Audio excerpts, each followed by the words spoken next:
Tell me what you see in me.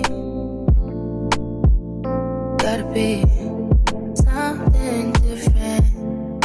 You must be made for me. Patience is everything.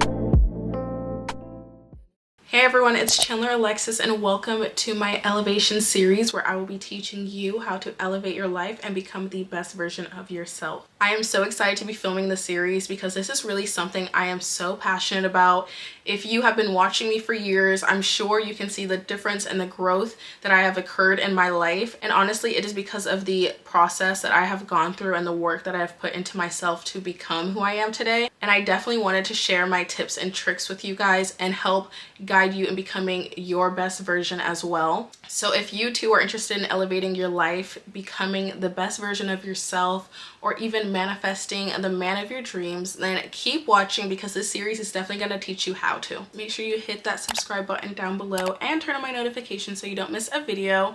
And go ahead and grab your fanciest glass because we're about to start this video off with a cheers. Make sure it's your best glass though, okay? Because we're starting the elevation right now. So grab your best glass that you have. Even if it's just juice you're drinking, grab a champagne glass. I'm drinking an energy drink out of this beautiful gold flute. So today I want to start by cheersing to starting a new journey, to setting better habits and being able to reach your goals, and to more wealth, more health, and most importantly, to elevating your life. Cheers! Delicious. All right, let's get into the video. So I knew that with teaching you guys how to elevate your life and get into your elevation era, which is what I like to call it, I knew I had to start off by telling you how I personally changed my own life, because the way I see it, to me, this video is a product, right? And it's a product I'm trying to sell to you. Obviously it's free, but in order for you to trust what I'm saying and to actually listen to me, I have to give you a reason as to why. I'm also in the process of helping one of my friends elevate her life, as well as my boyfriend. And when I tell you, the results are scary, like they're scary. I never thought that my words could have so much effect on someone's life, let alone a positive one.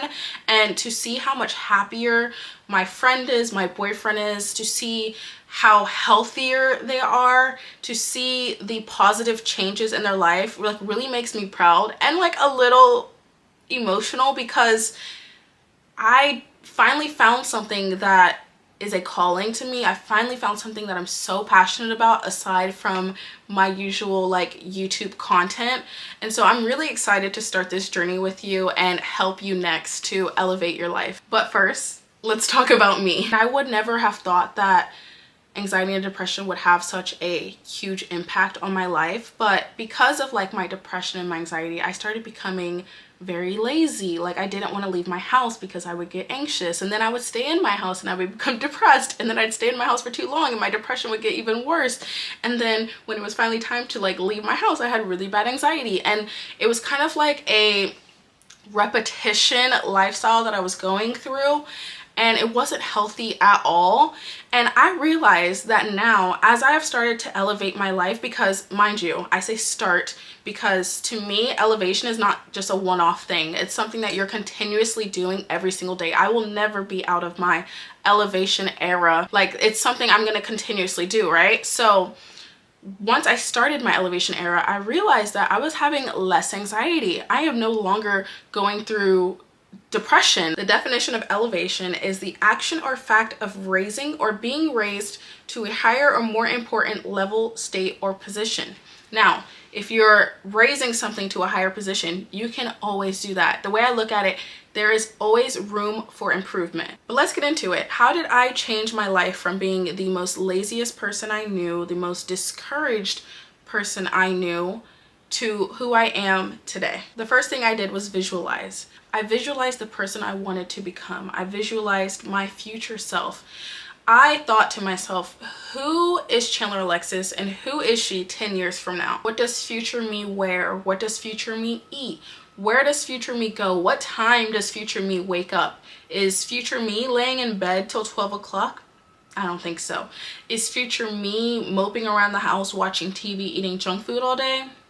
I don't think so. I visualized what kind of car I wanted to drive, what kind of house I wanted to live in. I visualized this as if I was watching a TV show and I am the main character. Once I visualized future me, I put it on paper. I wrote it down so I could have it in writing exactly who I wanted to be on a separate piece of paper. I then wrote out what kind of things I would need to improve on my day-to-day life in order to achieve the lifestyle I had visualized. So for example, if I was getting out of bed at 12 and I knew that my future me was already at the gym by that time, I knew that I needed to write out, well, from now on, I will need to wake up at 6 a.m. Now, mind you, there was a lot of changes I personally needed to make in order to reach my future self. Elevation takes time. The only reason we're writing these things out is to keep a constant reminder of why we are making the changes we are making. I knew that I had a lot on my list of things I needed to do in my life, that things that I needed to change in my life, but I knew it wasn't going to be an overnight change. I wasn't going to wake up and just be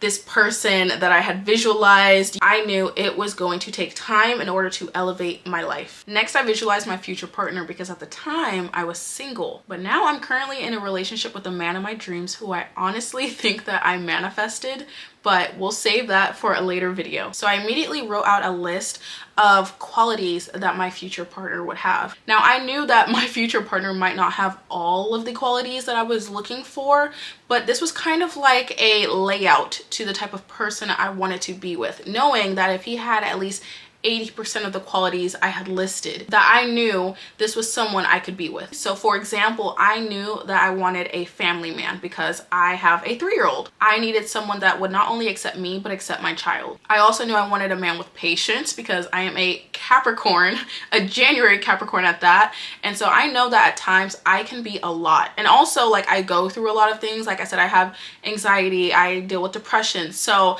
I knew I needed a man that could have enough patience to deal with all of me. I also knew I wanted a man, not a boy, okay? And what I mean by that was I didn't want a 50-50 relationship.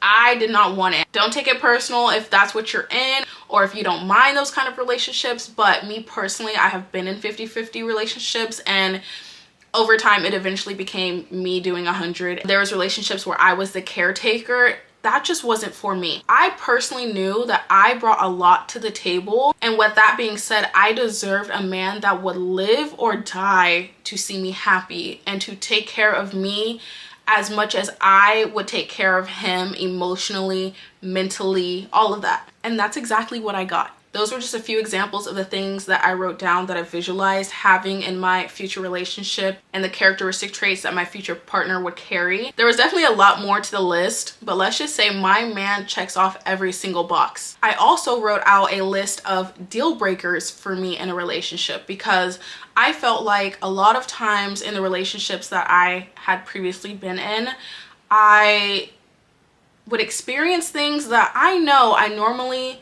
would not deal with. I feel like I would get to a point where I thought I was in love with a guy or I was in lust, that I would kind of overlook red flags and say, you know what, he might have done this, but I still like these things.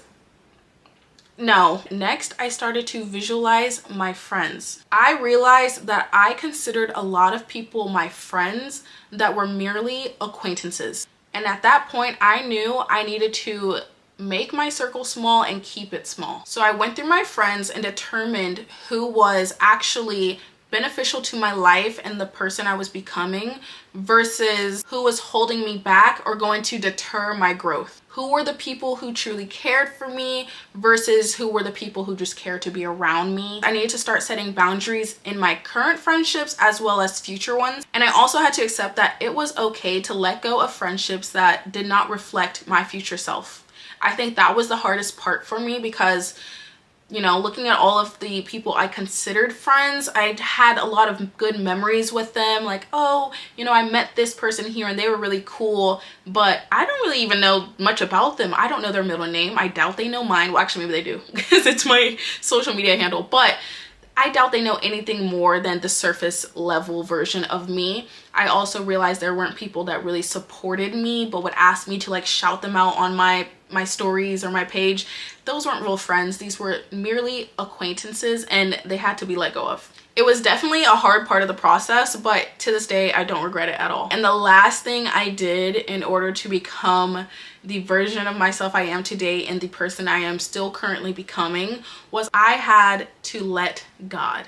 That's it. Let God. Mind you, if you're not Christian or you don't believe in God, apply this to your life within your faith or within the universe if that's what you believe in. When I was younger, I used to go to church a lot, but I didn't grow up very religious, and to this day I don't really consider myself super religious. I knew it was time to let God back into my life. Many things happened prior to this, but it was time. I started seeking guidance through church and through prayer, and I focused on building a constant relationship with God and with my faith. I also started appreciating life more on a daily basis and being more conscious and gracious of the blessings that God was bringing me. With that being said, I also knew I had to let go of things that were not meant for me so that I could stop blocking the blessings that God was trying to bring into my life. I had to accept that God's plan may be different than the plan I had for myself, but I had to trust him. There's a phrase that goes, "If you want God to laugh, then tell him your plans." And that spoke loudly to me. I knew that I could do things to better my present self in order to prepare me for my future self, but my future life to be planned exactly how I imagined it is impossible because it's already planned out in God's eyes. So between visualizing my future self, visualizing my partner, setting standards, setting boundaries in my friendships, and seeking God, I was able to achieve the life that I have now. And in my next elevation video, I will share with you how you can do the same. In that next video, I'm going to go over where to start in your elevation era, how to manifest your future, and how to set achievable goals. So make sure you're subscribed to my channel and you have my notifications on. And I can't wait to help you in your journey and achieving your goals and becoming the better version of yourself and elevating your life. So once again, thank you for tuning in. I am _Chandleralexis, and I will see you in my next video. Bye guys.